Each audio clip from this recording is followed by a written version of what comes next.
Sooner fans, Longhorn Nation, welcome to episode 46 of the Bevo Podcast, the only podcast exclusively dedicated to covering the greatest rivalry in college football, the University of Texas and the University of Oklahoma.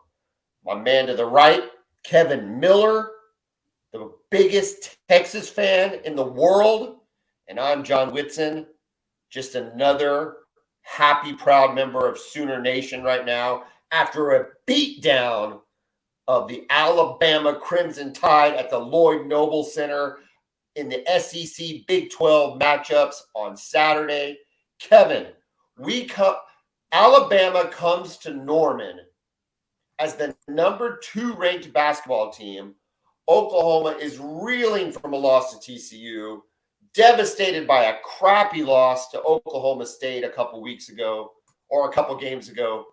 Grant Sherfield, the best scorer on our team, had been scoreless in the previous 3 second halves of ball games, and yet somehow we take down the number 2 rated Alabama Crimson Tide 93-69, and it wasn't that close. It was. Yeah, you did more than take them down. You beat them down. We beat them down. I was live with Toby Rowland, the voice of the Sooners, on Friday morning. He was at Brown O'Haver, Adjusters for the Insured, 405-735-5510. He was there doing his normal radio spot, the once-a-month radio spot. And I got to tell you, I pulled no punches when I called out Grant Sherfield. I said he's pouty. He's disinterested, and when the going gets tough, he puts his head down and does not want to play basketball, does not want to be the leader of the team, does not know what it's like to compete in the Big 12. And all that dude did was put up 30 against Alabama, specifically 4 for 5 from the three-point line. But more than that, he was just a stud. I think I pushed him over the edge, Kevin. I think that he heard that live broadcast and said, if John Whitson can see this, then it must be true, and I have to do something about it. Do you think I have that level of influence over Grant Sherfield? Clearly you do. You do. Clearly he was listening. For him to go out against the number 2 team in the country and score 30 points in 34 minutes, yeah, he was definitely listening. That's the power of the Bevo Podcast. That's the power of the Bevo Podcast. It's the power of John from Brown O'Haver being live with Toby Rowland from Brown O'Haver. And then Jalen Hill. This guy, it's unfortunate that he has played in this kind of down era for Oklahoma basketball, okay? Because he has done nothing but improve every year he's played. He plays with heart. He plays with effort. And now he goes 9 for 11 on field goals and scores 26 points against Alabama. But he's been doing this he hasn't, maybe not to that extent, but he's been playing this well all year. He's a heck of a player for us. But when you beat a team this bad, everybody's clicking. I got to tell you, Kevin, I don't know. I wasn't rooting for Texas. I don't want anybody to get the wrong idea.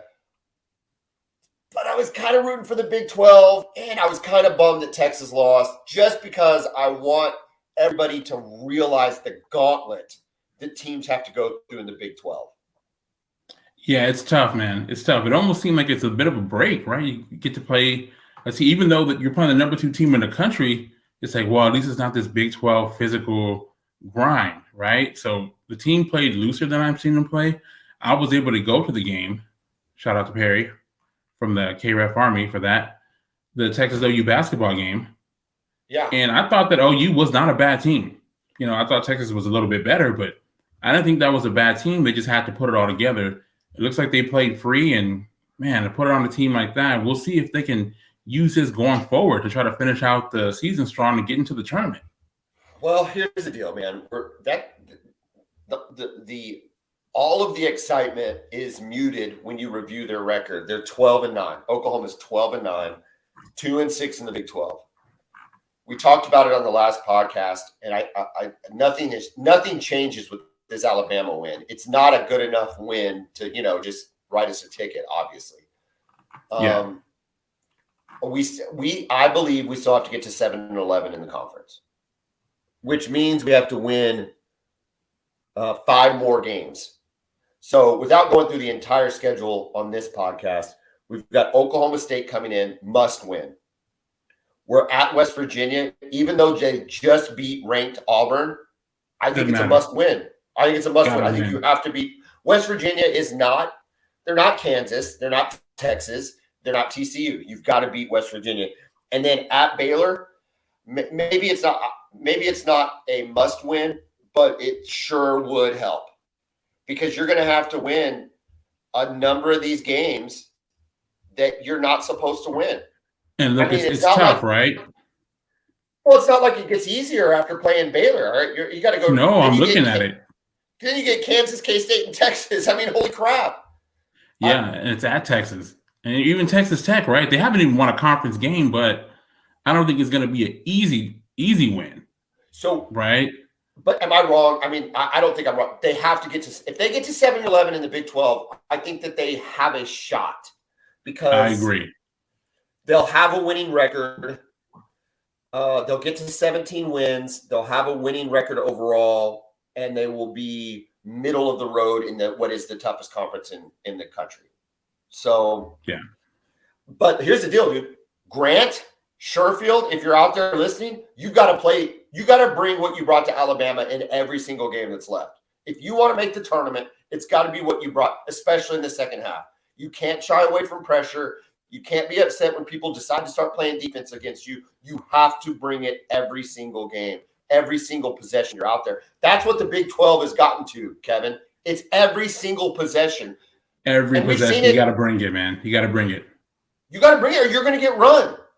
You're going to get run. And Texas, I didn't even realize that Texas is tied for first place. Y'all are tied for first place in the Big 12. And because you had a couple losses, dude, it is a tough conference. Then you had to go to Tennessee. You had to play Rick Barnes, raucous environment. You come up short, 82-71. Takeaways. You know what, man? Tennessee's really good. That was my biggest takeaway. I wasn't that upset about it. I mean, losing sucks, and it was a great opportunity to go on the road against a good team. This is the best team that Texas has played all year, despite the good teams in our conference. At this point of the season, Tennessee.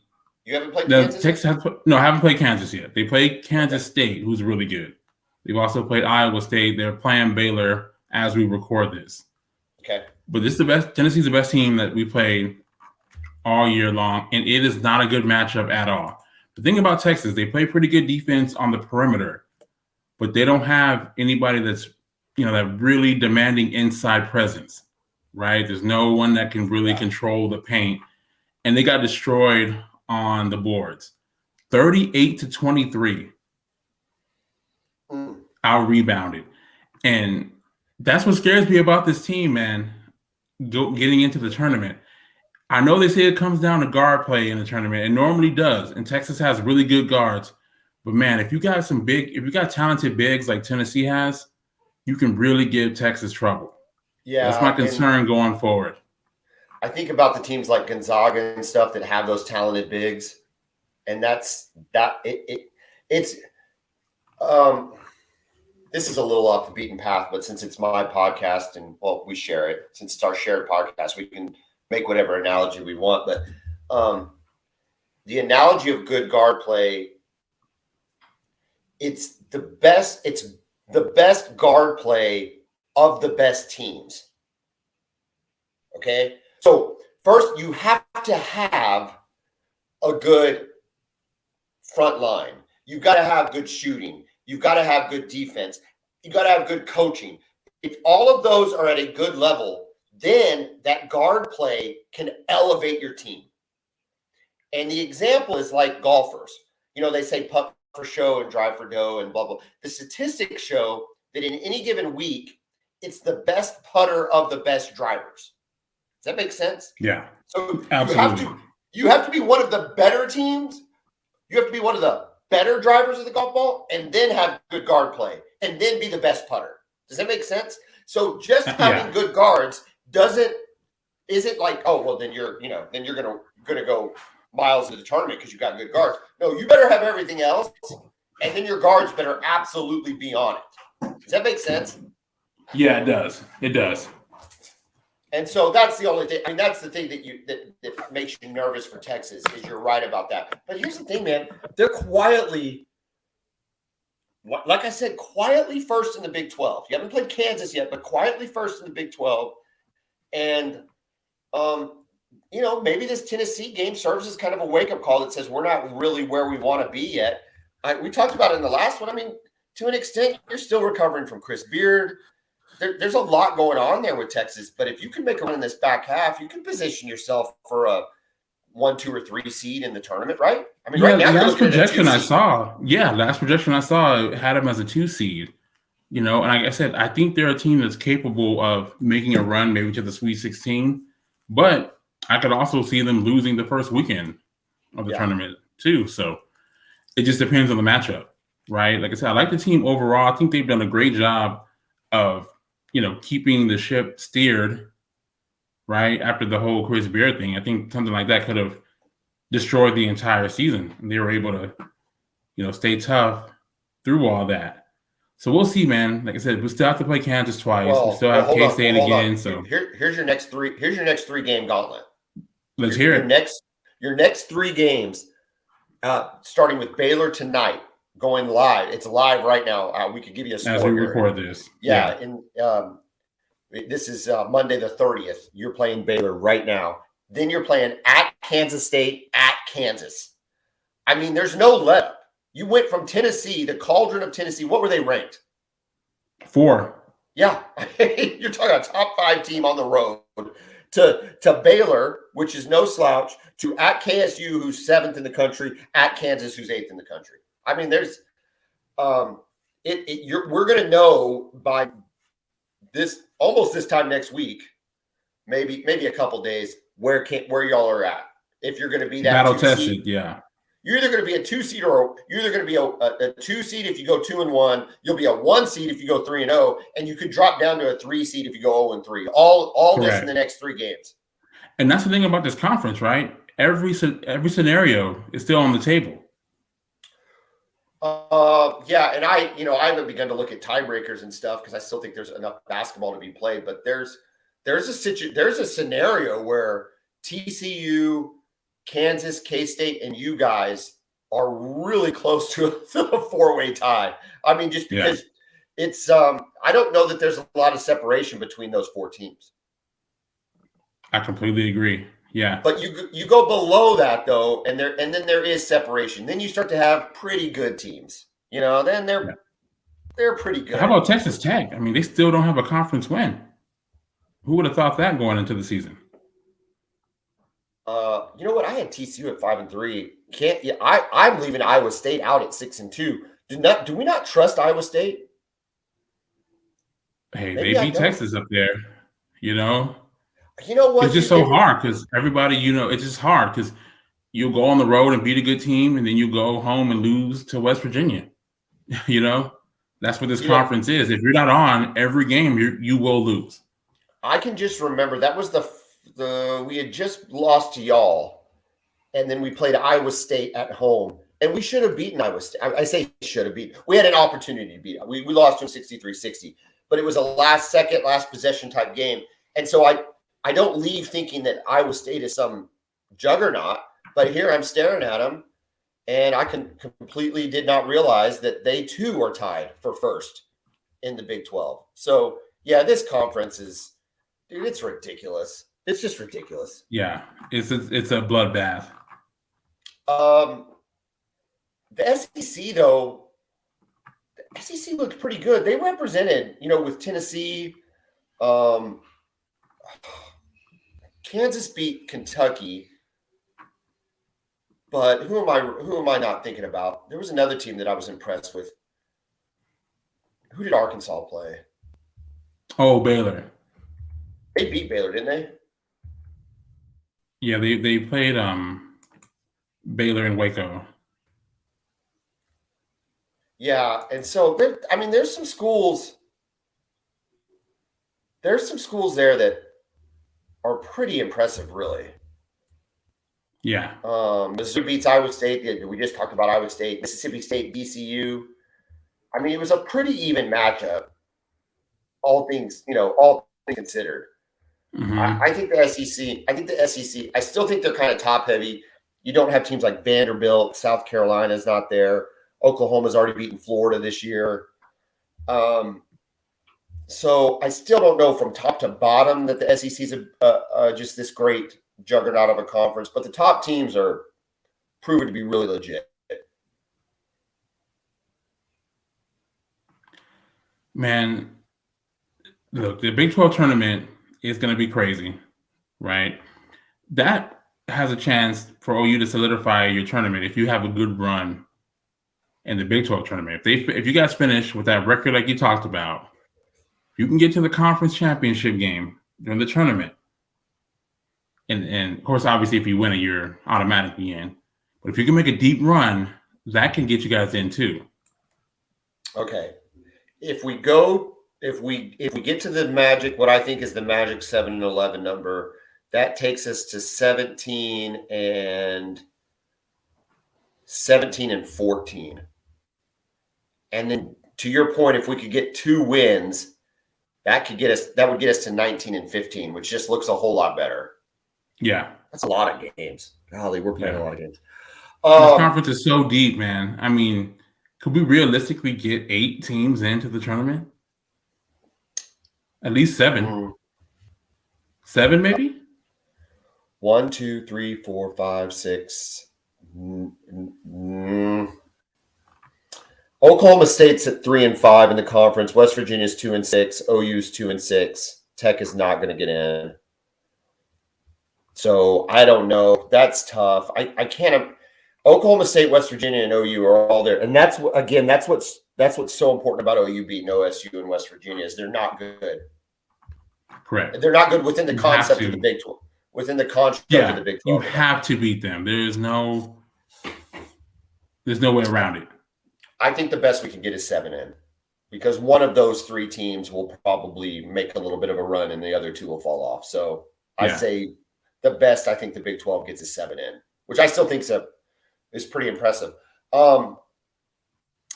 Another thing that has semi-broken news as of the taping of this broadcast is that the Big 12 has finally announced that they are announcing the Big 12 football schedule tomorrow, which will be January 31st. Kevin and I will be doing a special schedule release podcast tomorrow, instant reaction on the Texas Longhorns and how their schedule looks, and the Oklahoma Sooners. There's been a lot of talk, especially around here in Norman, on what all is delaying this schedule. Do you subscribe to the conspiracy theories that Oklahoma fans have been flouting? And has Texas fan been floating these same conspiracy theories as to why it is taking so long to release the schedule? What's the theory? The theory is that they're going to try to screw OU in Texas, that they're going to try to give us terrible schedules, that they're going to send us on the road 5 or 6 times, that they're going to move OU Texas to play at a different date. Just basically anything that we can think of that is horrible to OU in Texas, they're trying to figure out different ways to do that. Or go ahead. If the officiating this year that both Texas and Oklahoma got is an indication, and continue to get in the basketball season, correct, and continue to get in the basketball season, correct, then yes, they will do everything in their power to screw both schools on their way out of the conference. So I anticipate very difficult road games. These new teams that are coming into the conference this year, BYU, Central Florida, Cincinnati. I expect us to be going to all those places this year. See, that's and you know what? That's what's interesting about it, though, Kevin, is yes, you expect that, and maybe we do or don't want to make those trips. That I guess, right? But at the same time, don't the existing members want to host OU in Texas? You would think so, right? It's the biggest game of the season. It's their biggest game of the year. And for some teams, it's their bowl game. I mean, it's their number one sellout every year. Either Texas or Oklahoma, it's their sellout. I mean, for Texas fans that don't know this, Oklahoma State for years has had a season ticket plan that said the only way you can get Oklahoma tickets is if you when they're hosting Oklahoma, the only way you can get OU tickets is to buy a season ticket. No single game tickets are sold. Yes. So that's how big the game is that when Oklahoma is going to Oklahoma State, you can't even buy a single game ticket. You got to buy a season ticket.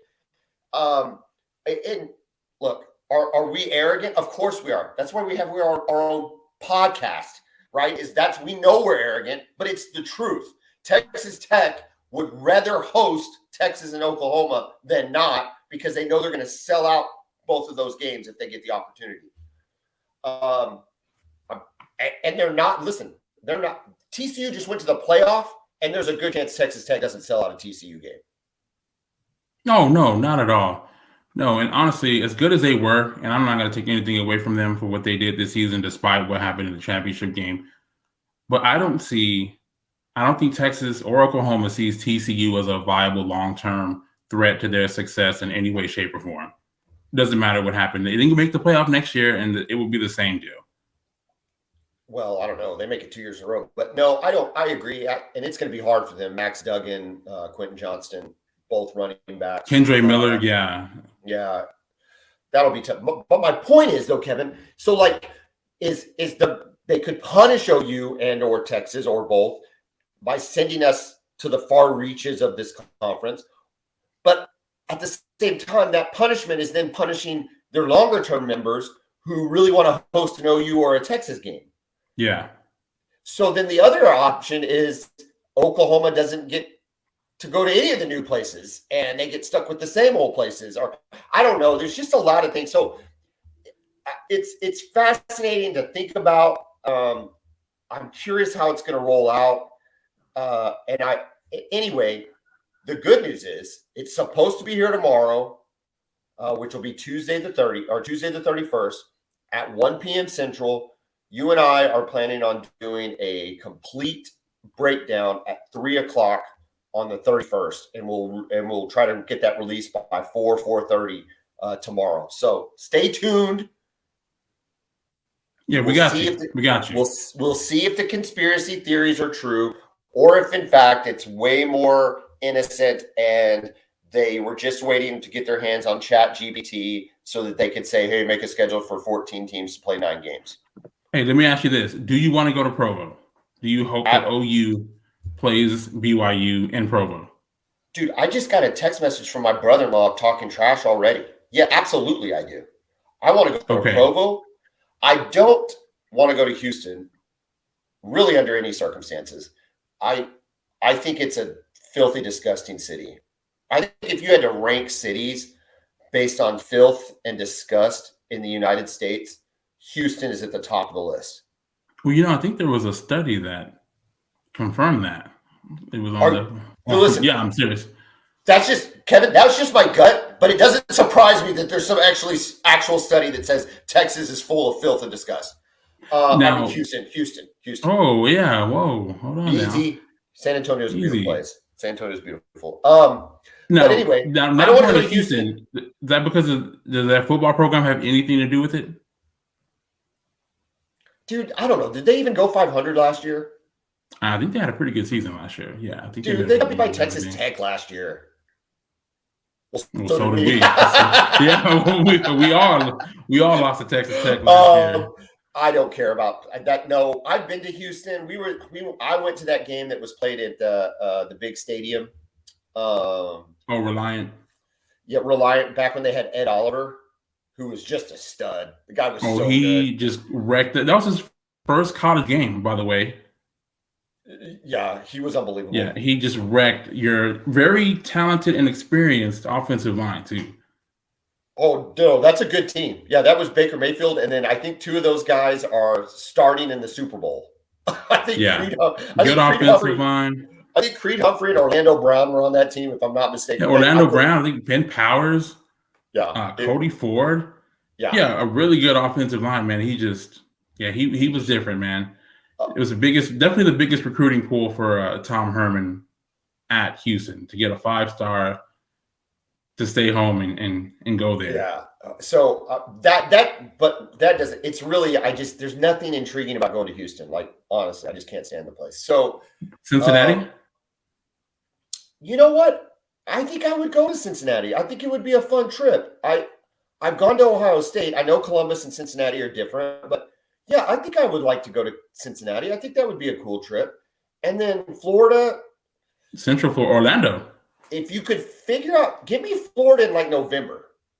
If you could get me UCF in November. Late fall. Yeah, like, I don't know, not the last game, not a game that has any importance to it, but just like, I don't know, like November 1st or Halloween. Something. Okay. Yeah. Halloween, that'd be perfect, right? I think the weather would be amazing. Take the clubs, take the sticks. I'd be up for Orlando. I just don't there's 3. There you go. There's 3 road trips. I don't mind taking. Don't send Oklahoma to Houston. We're gonna find that out tomorrow. I'm probably gonna jinx myself. What about you? I want no part of BYU. No, I want no part of BYU, man. No. In Provo. Flashbacks. Still too soon. Oh, Taysom Hill, man. Yeah, Taysom Hill flashbacks. Texas fans know PTSD. It's real. We lost to BYU too the last time we played them. That was in Jerry World, right? That was in Jerry World. Sam Bradford gets hurt, and it wasn't a beatdown. Y'all were beat down. Twice. They beat us in Austin and up there. Yeah, and it was Taysom Hill both times. Okay, so then that leaves. I know you don't want to go to Houston. Texas does not want to suffer the indignity of having to go play a road game against Houston. Am I wrong? Houston, I can't imagine. No, you're not wrong about that. I think they played at Houston back in 2002, if I remember correctly. Chris Sims and Cedric Benson and those guys. I mean, because Houston would want to host, right? They wouldn't want to play. They wouldn't want to play at NRG, would they? They would rather host, especially if it's a conference game. Yeah, they don't want it. They want it at their stadium. And look, if it's a conference game, there's no choice, right? It's not like it's a non-conference where we can negotiate. But no, if we play there, it's going to be at their stadium. Am I mistaken in that they've gotten a nicer stadium? They did do some upgrades to it. It's the same deal, but I think they did some upgrades to it. It still doesn't look. I could be wrong, but I don't remember it being anything special. But they can have a good atmosphere, though. They can have a good atmosphere. And if Texas comes to town, I mean, it's going to be raucous. Yeah, but God, you still don't want to have to do it. Okay, so that leaves you with Cincinnati and UCF. Well, you take those road trips, you'd be good either way? Yeah, I'd be good with that. Texas actually opened Central Florida Stadium. They built a new stadium, brand new stadium. They opened it in 2007. The first home game was against Texas when Texas had Colt McCoy and Jamal Charles. So it was a pretty good game. It was closer than any of us would have liked it to be. It was a legit 4-quarter game before, thankfully, we had Jamal Charles who helped us put it away. Well, you know what? You say that, and I mean, I kind of joked about the problem with Central Florida is they're going to have dudes. Yeah. They're going to have a ton of dudes that were getting looks by Florida State and Florida and Miami. And I mean, that is a target-rich environment for 5-star and 4-star athletes. And for guys under the radar, UCF is going to have dudes. I don't know if they're going to have dudes next year. I don't know what their record was or anything. But Gus Malzahn, they got a head coach who's, coaching a national championship game and won a national championship as a coordinator, right? No one's beaten Nick Saban more than Gus Malzahn has. No one. Yeah, God, you're right. Now that maybe we don't want to go to Orlando. I don't know. I think Cincinnati is probably your easier road trip now that Fickle's gone to Wisconsin. So yeah. I don't know. Okay, since we're dealing with hypotheticals, because we're going to talk about the real thing tomorrow, I do find this kind of interesting. Is there anybody you don't want to play next year? Like you're done. Like I would be happy if we never see them again. Oh, well, Texas Tech for sure. Yeah, I've had enough of them. Yeah. Yeah. It's Texas Tech, man. I think it's K-State or Iowa State for me. Like I got you. And maybe it's K-State. I'm just so sick of losing to them. And they're a solid football team. They're a solid program, and they have been for years. But it would not upset me if I didn't see K-State on the schedule. I'd be like, oh, too bad. Too bad. And I can actually add Oklahoma State to that too, because it doesn't matter with them. Their worst teams this year, right? We're hearing about this mass exodus of players, guys not liking Gundy. They're probably still going to find a way to beat Texas next year. It's insane, man. So I've had enough of Oklahoma State. Yeah, Sarkisian is who beat y'all against Oklahoma State, not giving number 5 the ball. When it comes to the Oklahoma State, that's always a big, that's a natural rival. I know y'all got plenty of teams that you don't like, but y'all lost your most natural rival with A&M when they went to the SEC. But we still have what everybody considers our biggest in-state rival, Bedlam or whatever, whether you consider it a rival or not. I don't care if we play them. It's not gonna. If we play them, we're gonna beat them because we always beat them. Oh yeah, you always do. Yeah. But if we don't play them, I don't know that I'm that upset about it. Gundy's a weirdo, and he makes it for a weird program that it's just hard to. I don't know, man. He's just odd. He's such a good coach, right? Like he can really scheme up some really good plays on offense, and he's done a great job there. But man, I don't understand why he doesn't recruit better. They have really good facilities too. That T-Boone Pickens poured a ton of money into the program to keep their facilities updated. They should do better than pulling in 2- and 3-star guys. This is going to sound crazy. I've actually spent time in Stillwater. Like my wife and I went up and visited Stillwater this past summer and I got an Airbnb up there, and it was great. Like it's a great town. It's a great college environment. To your point, the facilities are fantastic. The campus is awesome. You're close enough to Oklahoma City that you can get in and out of wherever. Yeah, that's an hour away. Yeah. And so why don't they recruit better? But why don't they recruit better? And then with this whole Spencer Sanders deal and even the Trace Ford situation is this concept of retention. Like you've got a quarterback in Spencer Sanders that is willing to leave Oklahoma State in a guaranteed starting spot to go compete in Mississippi, right? He's going to Ole Miss, right? Yeah, Ole Miss, yeah, with Jackson Dart, and they got the Walker Howard kid from LSU. I think that's his name. He was a former 5-star or high 4-star quarterback who transferred there. So it's very interesting. It's very interesting, and it makes you wonder if he's, I don't know. You get the feeling, I know they had some injuries, but you also just get the feeling he kind of lost that team last season. Like he just lost the direction and a little bit, maybe not the locker room, but some key players. I don't know. I just think he's a weirdo. Anyway, Kate, you're happy if you don't have to play Tech or Oklahoma State. I'm happy if we don't have to play K-State and maybe Iowa State. And they better not mess with the OU Texas date. Those are my only requirements. No way. Do not screw that up. Like, come on. Yeah, they can't. No, it's got to be second Saturday in October, no matter what. They've got too much TV money riding on it too. So I'm really not worried about it, but I'm just going to say it. Switching gears here in our last segment of this episode, your former standout linebacker, Joseph Asai, making the critical mistake in the AFC Championship game, pushing Patrick Mahomes when he's clearly out of bounds, giving them an additional 15 yards, putting them in almost guaranteed make position for a game-winning field goal. How do you reconcile that play with what was probably his best performance as a Cincinnati Bengal to date? Man, look, the kid made a huge mistake, right? He screwed up. He's a great player. I mean, he was a great player for Texas. This is essentially his rookie year. He got drafted last year and he got hurt. I believe it was during the preseason. So he didn't play at all. last year. So he's been, slowly getting back into form after rehabbing that knee injury. And like you said, he was having the best game of his life up until that point. He was one of the best defenders on that side of the ball. He really was. He was everywhere. They did not run the ball well. Kansas City.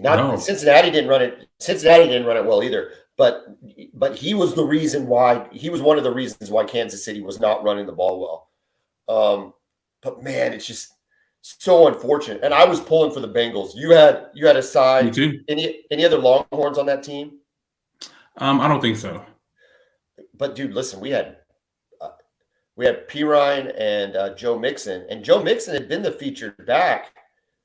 But in this game, I don't know if it's because of they needed him in pass protection or what, but they featured Samaje Perine a lot more. I thought he had a good game. It was hard to stand out from a running perspective when you got Burrow just slinging it around. But I thought he was really solid. It was a lot of fun watching him play. I hope he gets another contract with them. Mixon, they kind of gave him some looks. I think you've talked about maybe exploiting him a little more in the passing game. I think that should have been an option. But let me ask you this. Jamar Chase, in a losing effort, was he the best player on the field? Yeah, man, he's unbelievable. Right? I mean, and we've seen this since he started at LSU, right? He's just an amazing player. And that catch he made on 4th down in double coverage. And again, it's not like he's 6'5". I don't even know if he's 6'1". No, but he plays like he plays like he's 6'5". He plays like as soon as I said it out loud, my brain went dead. Who was the big time receiver from Detroit? Oh, Calvin Johnson. He plays like Calvin Johnson. Megatron. He plays like Megatron. He plays like a big, and he's not, to your point, he's not, but his presence is so big. His wingspan is big. His athleticism. I mean, that play, I don't know what the draw up was, but I feel like it was Joe Burrow telling Jamar Chase, dude, I'm going to throw it to you.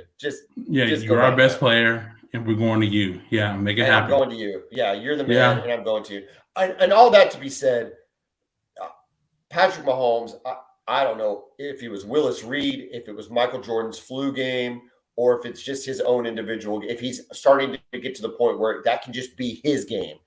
But what a gutty performance, and that dude just makes plays, man.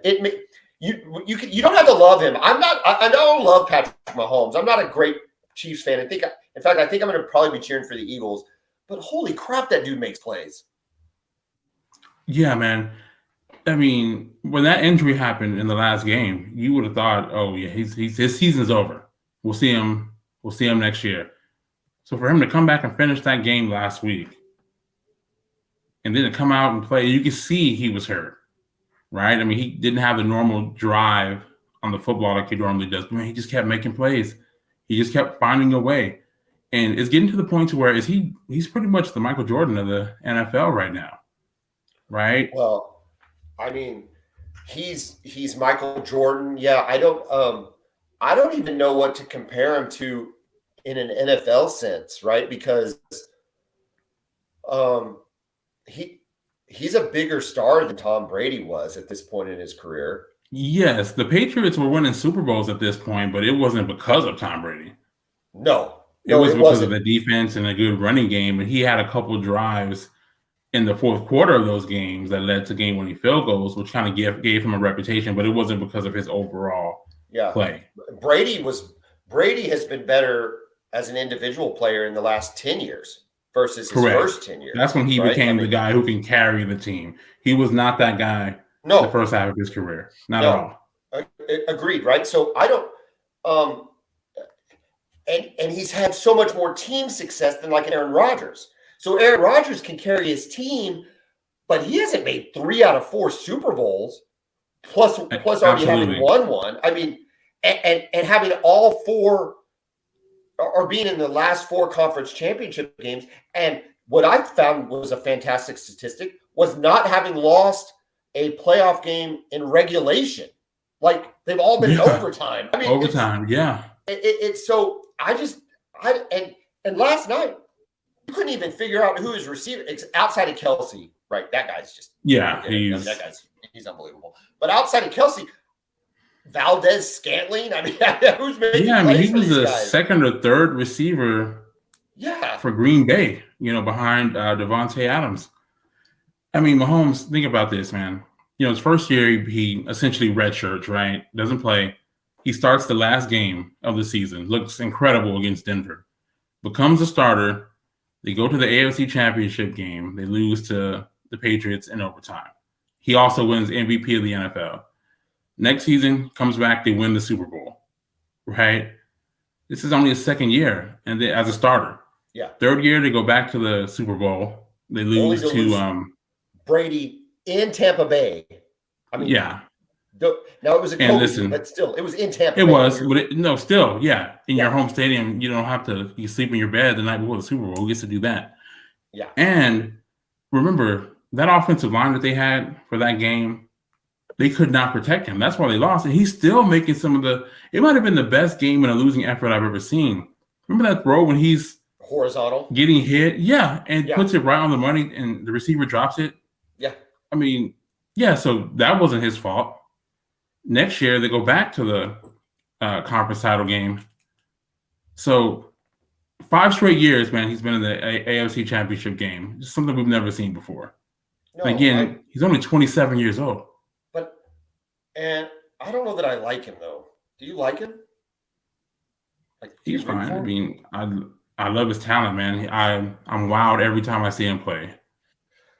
Every time. I mean, I'm not a Chiefs fan. I won't pretend to be one. But, man, watching him play is fun. Especially, I mean, you lose a guy like Tyreek Hill, who is a top 5, maybe even top 3 receiver in the NFL, right? Yeah. And you don't miss a beat. He still led the league in passing. So the Chiefs have Orlando Brown and Creed Humphrey from Oklahoma. The Chiefs have anybody from Texas? No, actually, this is the first time, I believe, since 2000 that we know Texas players in the Super Bowl. Oh man, mm-hmm. Ours are all offensive linemen because in the NFC Championship game, which was just a beatdown, I would have loved to know what would have happened if Purdy wouldn't have got hurt. Although I'm not 100% sure that the outcome would have been very different. I think Philadelphia. I think it was time for Purdy to get. Yeah, I think Philadelphia is a really good team, and I was talking about it with my brother today. Philadelphia is that team where you're watching the game, nothing really dramatic has happened, and then you look at the score and you're like, "Oh crap, it's 28-7." Right. And they do not look very impressive, right? They're a great team. I don't even remember how they got there, yet the other team has like 94 total yards rushing and 1 score, and they've rushed 4 times, and I don't know. I think they're really good. Jalen Hurts is an OU guy. We claim him as an OU guy. Finished second in the Heisman. Got us to the college football playoff. He's a weird duck, man. He's a weird dude. I think I'm going to be rooting for the Eagles. I love Lane Johnson. That guy's a stud on the offensive line. But I don't know. Do I have to root for Jalen Hurts as an OU player? I guess I have to, right? I mean, I would. I mean, if it was a Texas guy playing quarterback, I'd be rooting for him. But wait, real quick, has a Texas quarterback ever won the Super Bowl? I don't think so. Oh, I know you. Not as a starting quarterback. Yeah. Yeah. Yeah. I don't know. I just think he's a different breed of cat, though, dude. He is. He really is. And again, though, you might not feel it for him because he wasn't there he was only there a year. But I've said this before, right? And I've told you this. I think Lincoln Riley's biggest accomplishment at the University of Oklahoma was his development of Jalen Hurts. When he left Alabama, in my opinion, he was not a draftable player at quarterback. He just was not. And you get this guy for 1 year, and he's a second-round pick, and he's an instant starter for the Eagles. It was unbelievable. Yeah, it was. It's an unbelievable story. Okay, so let me ask you this. Okay, so Oklahoma fan, I think I'm speaking for Oklahoma fan when I say we are ambivalent towards Jalen Hurts. Like we respect him, we respect the talent, but we're just not endeared to him. You say maybe that's because we didn't have them all 4 years or whatever. Yeah, just 1 year. You just had them a year. Alabama fan, however, got to experience like him being pulled from the national championship game, showing class and sportsmanship and all of that, and then coming in the SEC championship game to rally them to victory against Georgia, which propelled them to another national championship, and all of this. Do you think Alabama fan likes Jalen Hurts more than Oklahoma fan? Or do you, like I, think they think he's just kind of a weirdo? No. I think Alabama fan loves Jalen Hurts. He won their hearts when he came off the bench and rescued them against Georgia. I mean, after that, I mean, he's pretty much a god there, despite getting pulled in the national championship game. I mean, who stays after losing the starting job? Who does that? Was the transfer portal as open back then, or was there? I don't think so. There wasn't the actual portal, but he got a transfer. I think he was already a graduate too. He'd already graduated. I don't know, man. He's a weirdo. All right. He's a different cat for sure. But man, as far as this game goes, this 49ers-Eagles game, the minute Brock Purdy got hurt, this game was over. The pivotal moment, though, 14-7. It was 7-7. Right, getting close to halftime, the Eagles, the running game starts popping. They hit a few big runs in a row. They get the touchdown, make it 14-7. There's like a minute left in the second quarter. They get the kickoff. I think on the second play of the drive, the quarterback fumbles the snap. Yeah. Philadelphia recovers. They go down and score again, 21-7. That was it. I mean, did you see Josh Johnson has played for 14 NFL teams. That is crazy, man. You want to talk about sticking to it. I think he's played for 2 or 3 XFL teams and a USFL team. That's unbelievable. Yeah. That's unbelievable. That's a journeyman. That is an absolute journeyman. Yes. But he probably says, hey, man, this beats getting a real job. You know? Not a great quarterback, however. I think we could agree on that. Well, no, not at all. But good enough to be on a roster for all these years, for all these different teams. That's true. Right? The issue is, right, he's a third-string quarterback. How many practice reps is he getting? You got a rookie. Well, I don't know. Technically fourth string. How long was he on San Francisco's roster? I'm not sure of, but it couldn't have been too long, right? Well, it's possible he wasn't even picked up until they lost Jimmy G. Yeah, because they had Trey Lance to start the season. He got hurt week 1 or week 2. Yeah, Jimmy G. He's out for the season. Yeah, Jimmy G. Then he gets hurt. That's when you have to go to Purdy. So that's probably when they brought him in. And then you got a rookie, so he's still learning the system. Yeah, which means he's getting all the practice reps because he needs all the practice he can get. Which means Johnson probably hadn't practiced at all. And for him to be thrown into that moment, people are complaining about the rule, saying that you should be able to carry a third quarterback that doesn't go against the roster count, because that was the problem with them yesterday. They only had 2, and then remember, he got hurt. I don't know if you saw that. You might have turned the game off by then. Well, okay. We mentioned in a losing effort, the best player on the field in the AFC was Jamar Chase. Is the best player on the field in the NFC game, even in a losing effort, the person that they almost made the third-string quarterback, Christian McCaffrey? He's pretty good, man. He's such a great player. Dude, he's fantastic. They had nothing. He was their entire offense, and Philadelphia knew it, and he still had a really, really good game. And he's catching balls. He's running it in. He's strong. He's way stronger than you want to give him credit for, right? I mean, I don't know, man. I thought he was really good. Debo never could get going. Normally I would say Debo, but I thought McCaffrey looked really good. But yeah, no, it was never the minute Purdy was hurt. Here's real quick before we move on from this. What the heck do they do with Trey Lance next year? If you're the 49ers. First of all, I've always been a Jimmy G guy. I don't know why he gets the hate he does, because all he does is win games. Okay? He just wins a lot of games. Now, does that mean he needs to compete with Brock Purdy, who went 10-1, I think, as a starter? Something like that. 6 maybe 7, something like that. Yeah. But Trey Lance, to me, I don't know. I wasn't that impressed when he was in. I think you trade him, right? Well, I don't know, man. You gave up 3 first-round picks to trade up to draft this kid. You cannot trade him. Can you trade him for 3 first-round picks and get him back? Probably not, right? Probably not. I don't think so. I don't think you get that for him. I don't know.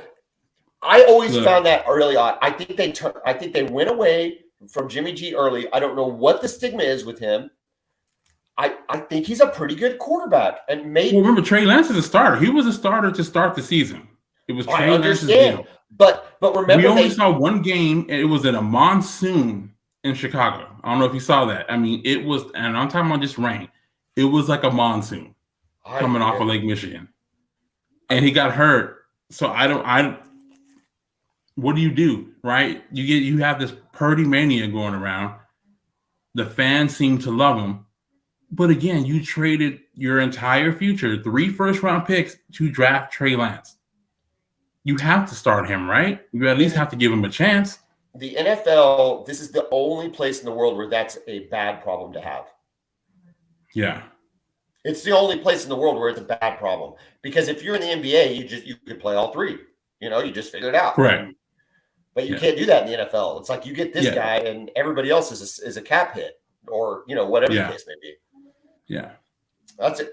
That's fascinating. It's going to be fascinating to watch. But I got to tell you, I'm fired up about the Super Bowl. We're going to have some time. We'll have another, probably one. We'll do the schedule recap or the schedule release show tomorrow. We'll probably have another show before the Super Bowl just to preview it. Even though this is the Bevo Podcast, it's just fun talking football. I love it. And I can't believe we're down to 1 game left, Kevin, for the entire season. We don't even get a Pro Bowl this year. No, it's a flag football. You even watch the Pro Bowl? Come on.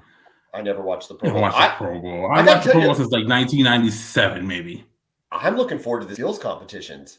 Give me some. It's like the dunk contest. Give me something. Give me dudes diving on something. I don't care. Do you remember the old quarterback club competition? I loved them. I loved them. Man, yes. It was so fun. And everybody, Troy Aikman, Dan Marino. Yeah, yes. Dan Marino and Troy Aikman, Steve Young, all those guys out there. And they had those big things going across the field. And those targets like running across them routes. Oh. The ball was stained so they can leave the mark on the target. Great times, man. I'm guessing Josh Allen's not going to be there because he's playing in the Pebble Beach Pro-Am. He's playing some golf this weekend. Is he? I didn't know he was good. Is he any good?